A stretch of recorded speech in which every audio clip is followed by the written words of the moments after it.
L'objectif de cette vidéo est de présenter l'esprit et la mise en pratique de l'entretien motivationnel tel qu'il est utilisé dans le service de cardiologie associé à divers outils comme la fresque pour améliorer l'adhésion de patients coronariens à leur traitement. Il s'agit d'une approche guidée, centrée sur la personne, qui vise à obtenir que cette dernière prenne conscience de son comportement et envisage de le changer si celui-ci peut péjorer sa santé. Bonjour Richard, je suis convoqué pour une coronarographie aujourd'hui. Je m'appelle Elisabeth, je suis votre infirmière de référence. Bonjour, Yvonne aide-soignante, enchantée. Enchanté madame. On va se revoir dans un petit moment, si vous le voulez bien, pour qu'on puisse discuter. En attendant, je vais regarder votre dossier et je vais vous laisser avec Yvonne qui va vous préparer pour l'intervention. Je vais vous accompagner dans votre chambre.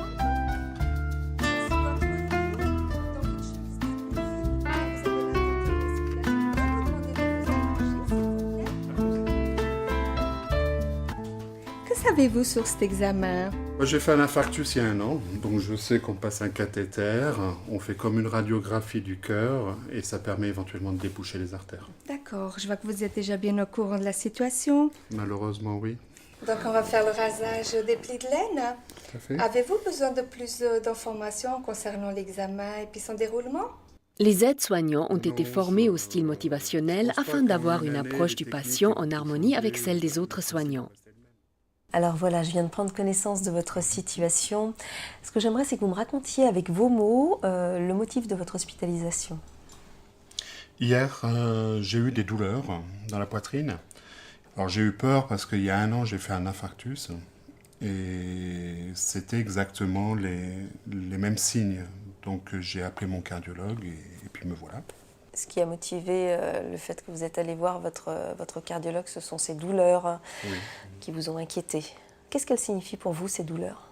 Dans l'entretien motivationnel, la reformulation de ce que vient de dire le patient est un outil essentiel pour amener le patient à prendre conscience de ce qu'il dit et pour vérifier qu'on a bien compris l'idée du patient. Actuellement, nous travaillons sur les facteurs de risque cardiovasculaire dans ce service.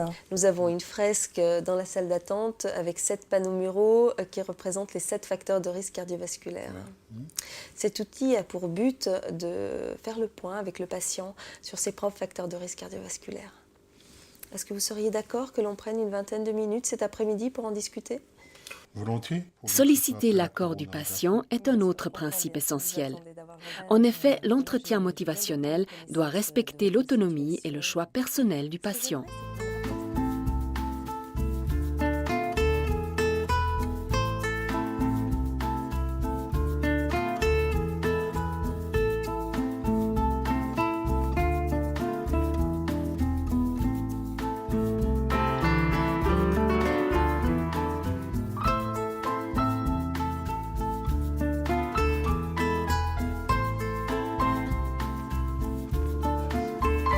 Donc si l'âge, le sexe, les facteurs génétiques sont des facteurs de risque non modifiables, en revanche, il y en a 7 autres sur lesquels on peut agir, qui sont le cholestérol, la glycémie, l'activité physique, le tabac, le poids, le stress et l'hypertension.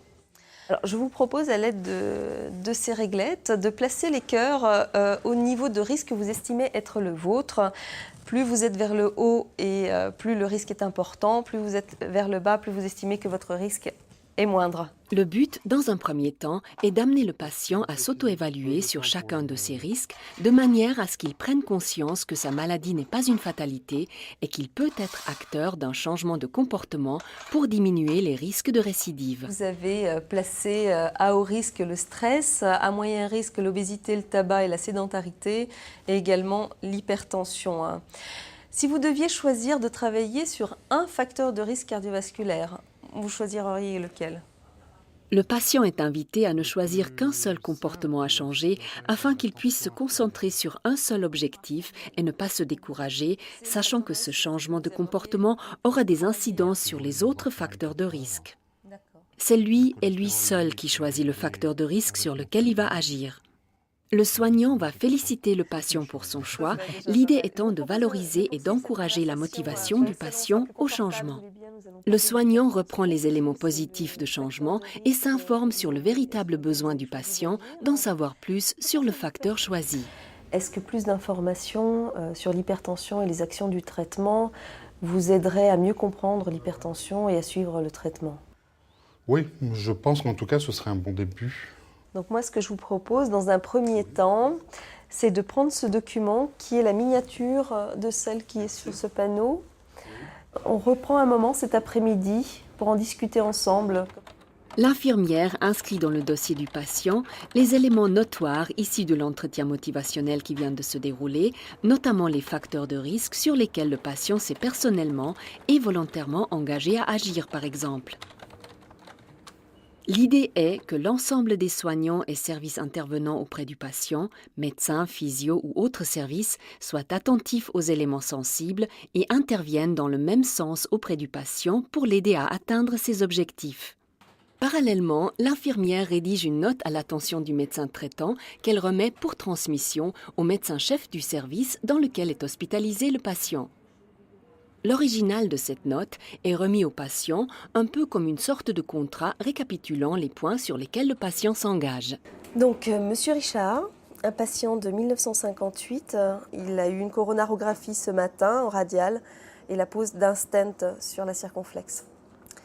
J'ai pu faire un entretien motivationnel devant la fresque avec lui. Ça s'est bien passé. Il est conscient de ses facteurs de risque, l'obésité, entre autres, le tabac, le stress et l'hypertension. Il a choisi d'agir principalement sur l'hypertension parce que c'est ce qui est le plus simple actuellement pour lui.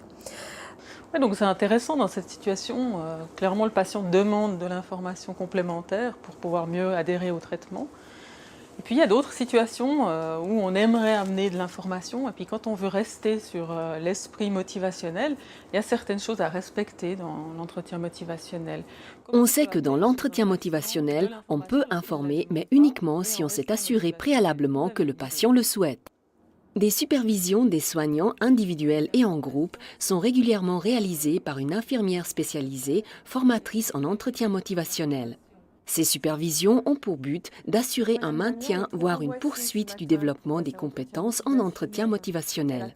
Dans la même optique, le partage entre professionnels est essentiel et permet également un renouvellement de la motivation. Le rôle de l'infirmière responsable d'unité est primordial. C'est elle qui doit dynamiser son équipe à la pratique de l'entretien motivationnel et veiller à sa pratique régulière. Cette pratique de l'entretien motivationnel peut intervenir dans différents types de services. Aux hôpitaux universitaires de Genève, par exemple, elle est également utilisée dans les services de neurologie, de soins continus et aux soins intensifs, plus précisément dans le cadre du programme ELLIPS, où elle intervient en complément d'autres supports d'information.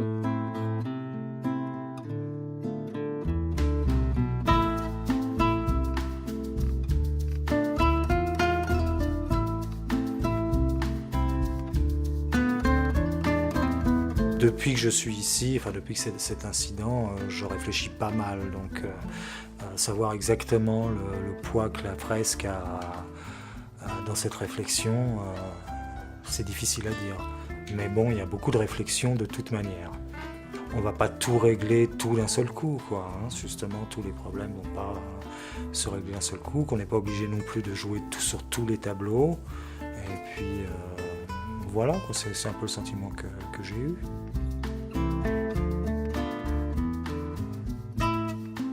Cet entretien,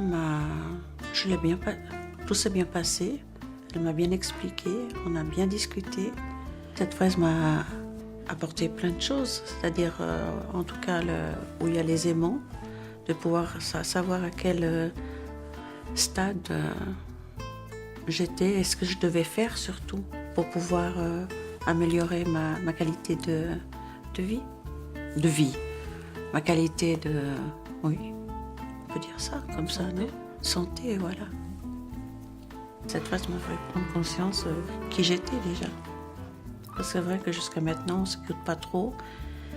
Et puis, il faut des petits aléas comme j'ai eu pour prendre conscience qu'avec tout ce qui est sur cette fresque, les risques que je peux encourir, quoi, et faire quelque chose de meilleur.